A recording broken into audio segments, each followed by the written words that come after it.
Youth unemployment makes up 21.6%, of which 28% are young women, age ranging from 15 to 24. The survey's findings is for the period July to September 2017. Unemployment women now account for 15.3% and men 9.9%. The total population of persons 15 years and older are 550,831. The figures are also grim for youths not in education, training, or employed. Both hinterland and on the coastland are facing this reality. Deputy Chief Statistician Mr. Ian Manifold said the Guyana government will be financing the surveys to be conducted every quarter instead of having to wait every 10 years or an unspecified period in between surveys to know the performance of the labor market. With the current labor force survey, all the major indicators pertaining to labor are now dealt with. Further, we no longer have to wait every 10 years when a census is conducted to have information on the labor force, or at an unspecified time between censuses when a survey is done, in order to piggyback a few labor force questions.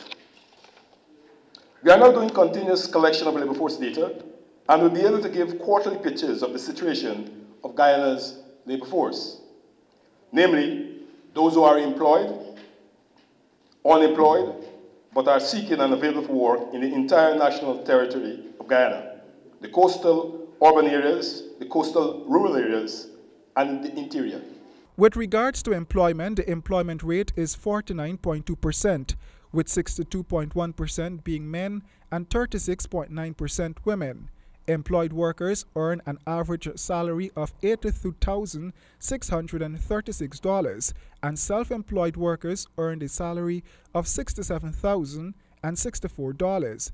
In actual numbers, the total employed persons are 166,873 males and 104,195 females.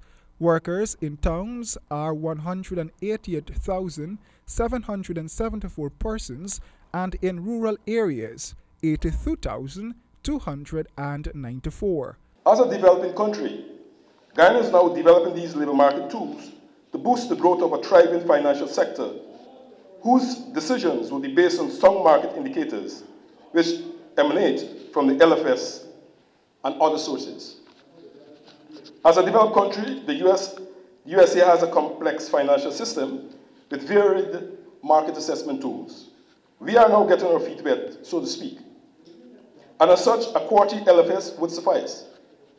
With the coming of oil production and the resulting spill-off businesses, there will be a greater need for market planning indicators, such as those that the LFS would provide. Finance Secretary Dr. Hector Butts noted that this is the first survey of its kind in Guyana and will be used in forming the basis for informed decision-making. Without data, decision-making is subjective, is opinionative, and it's just guesstimate at times. For decisions to be made on a credible basis, it has to be on the basis of the credibility or the professionalism and integrity that are placed in the data collection and analysis. In this regard, it is critical for governments to establish systems which are capable of generating data that will inform planning and development functions. Additionally, survey results show that between 48.3% and 52.6% of the unemployed labor force are persons with informal jobs. The percentage of male workers holding informal jobs is higher than that of female workers. Royden James, HGP Nightly News.